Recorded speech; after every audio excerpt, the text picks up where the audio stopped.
This is Professor Mike Ventola from Sandhills Community College, bringing you Grass of the Week.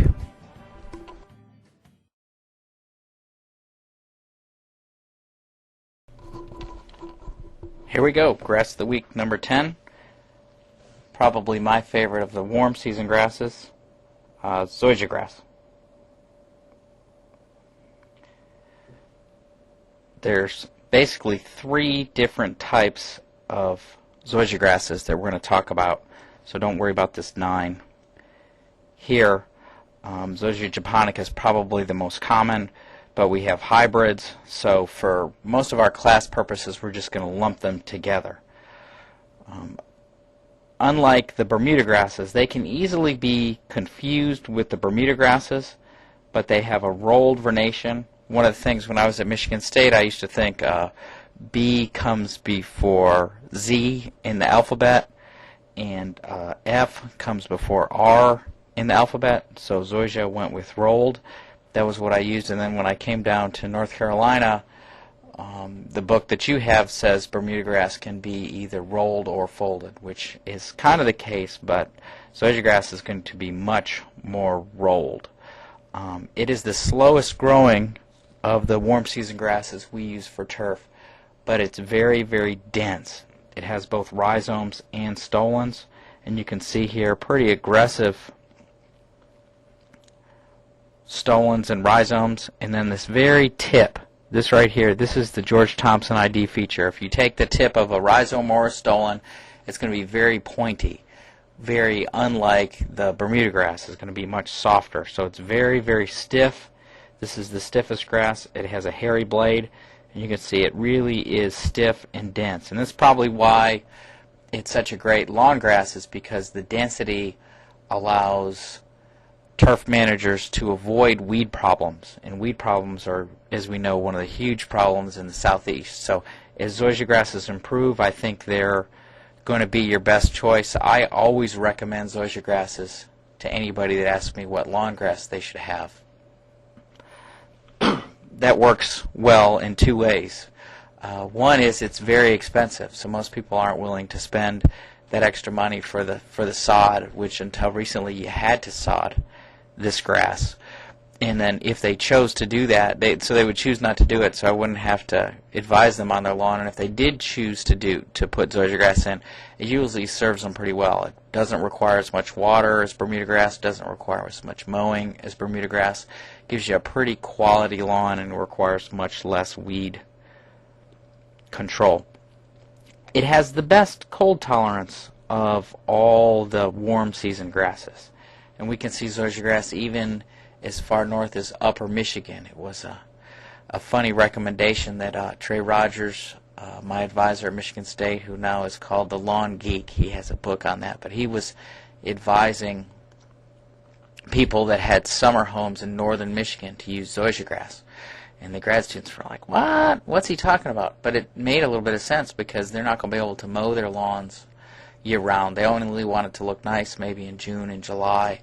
So that's about all that this grass is going to grow up there, but it will persist. It is cold hardy. It will not die under those conditions. And there's a lot of genetic variability that I'm going to talk about, and I'm going to talk about Meyer, which is Myel Toro, which is the grass that I have on my home lawn that I really enjoy not having to do a ton of work on this grass.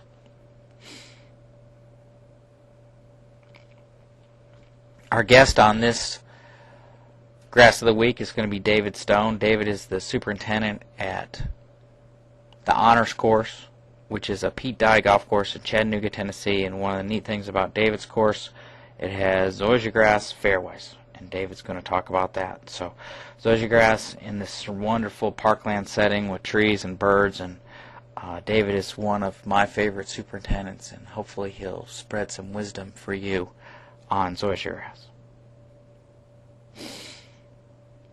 You can see there's pretty nice quality. This is Xeon. There's El Toro. That's my home one, a little bit wider leaf blade. Here's Zenith. This is the newest seeded variety of Zoysia grass. and we can see that pretty good quality turf and not a lot of weeds, very dense. It's a nice grass to walk on in your bare feet. It is very dense, and another nice thing about it is it'll hold a golf ball right up on top of the grass. So for people that golf like me that don't want grass between your ball in the fairway, this is a pretty nice surface. Holds the ball up nice, almost like it's on a tee. So the 3 species of Zoysia grass that are useful for turf grasses are, number 1, Japanese longgrass, which is Zoysia japonica. The seed, this is one of the few that has seed. The seed is difficult to germinate. It's not very cold tolerant. It is the most cold tolerant, excuse me, of the C4 grasses.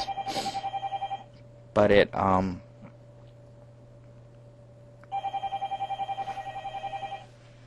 it's the most cold tolerant of the cold season grasses. It's hard to germinate, but it is the one that does have some seed. So I think that the Zenith is this, but it's been hard to discern. Mescarina grass, Zoysia tenuifolia, is the smallest of the grass. It has shallow roots, tiny leaf width, and then Zoysia matrella is kind of in the middle. That's a grass that's between these two. And it turns out emerald Zoysia grass, which is one of the first very fine Zoysia grasses that's been used on golf courses, is a hybrid of Zoysia japonica and Zoysia matrella. So there's a lot of variable germplasm out there, and I think the breeders, as we move forward with drought restrictions and chemical restrictions on weeds, this is where the breeders are going to go to look for the future. So as future turf managers, I think Zoysia is something you are definitely going to be using on in your turf areas. So when you go to your book on page 13, we're going to get to Zoysia grass, which is right here. So we're going to start with rolled and work our way all the way across on our next slide. You can see this rolled, how it comes out of the bud sheet. This is an NC State picture, but a pretty good one. Moderately hairy like all the warm season grasses, but this rolled vernation is very important. See that fringe of hairs on the ligule? So let's go down the list here. Vernation's rolled. The ligule has a short fringe of hairs, which you see from that picture. There's no auricle.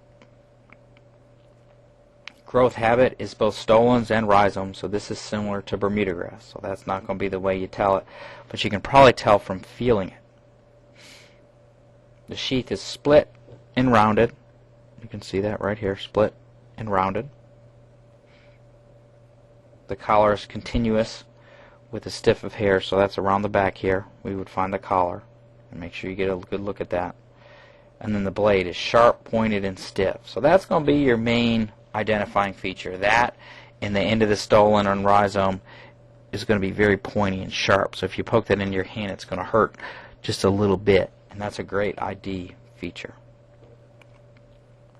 Here's Dr. Fraser again. This is early spring. These grasses start to green up. Okay, a little early. They don't really start growing early in the spring, but then once they do get going, they go pretty good. So here's some of the seeded Zoysia grasses she's looking at. There's Zenith, one that's doing the best in the trial, and this was 3 or 4 years ago, so Zenith is now out there and doing pretty well.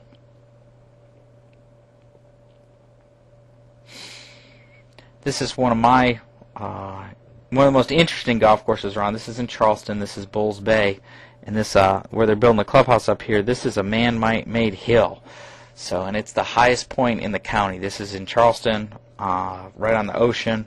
So they basically dredged out for ponds and built a big hill to put the clubhouse on.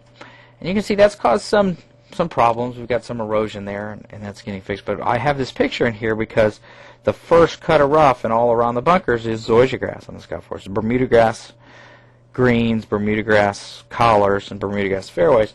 But the Zoysia grass gives a nice transition of a different color, and then it goes off into the grass we're going to talk about in a couple weeks, centipede grass, here in the rough. But you can see the Zoysia grass, and in effect, the Zoysia grass makes the fairway wider, because if your ball's coming off of here and it gets into the Zoysia grass, it's going to stop and it's going to sit up. So a golfer like me prefers that shot. So I was wanting to stop my shots on the Zoysia grass because I can get a nice club on it and get a good lie. So this is a very fun golf course for me, and effectively has much wider fairways even than the acreage allows. So that's a Mike Strantz golf course, and if you get a chance, that's one worth seeing.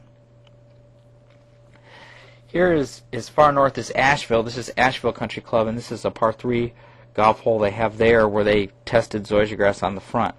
The grass did pretty well. Superintendent liked it. The members didn't like it at all. Again, this is an uphill hole that requires a shot. Members are landing their balls here a lot and wanting to roll that ball up. Where on Bermuda grass or ryegrass or Kentucky bluegrass, that ball would roll.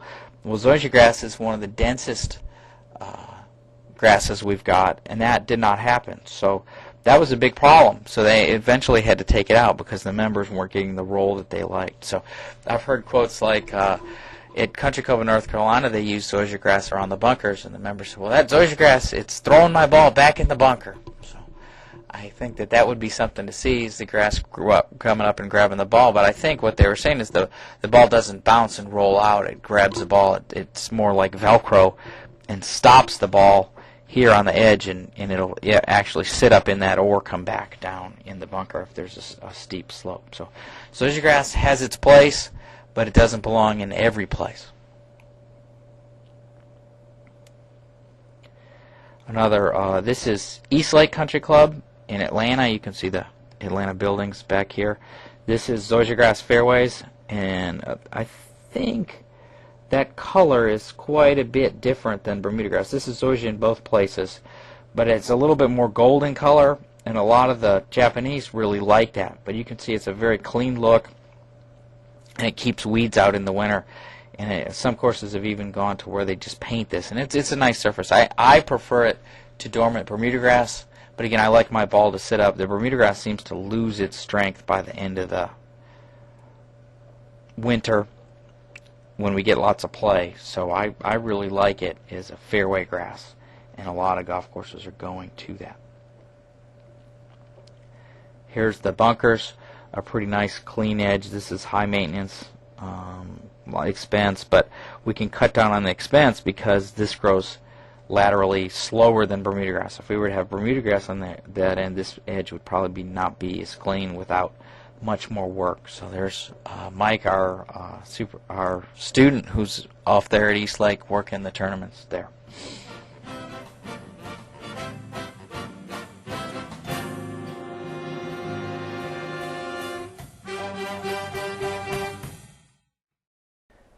The Grass of the Week music is the Sand Hills Community College Jazz Band, directed by Tim Haley.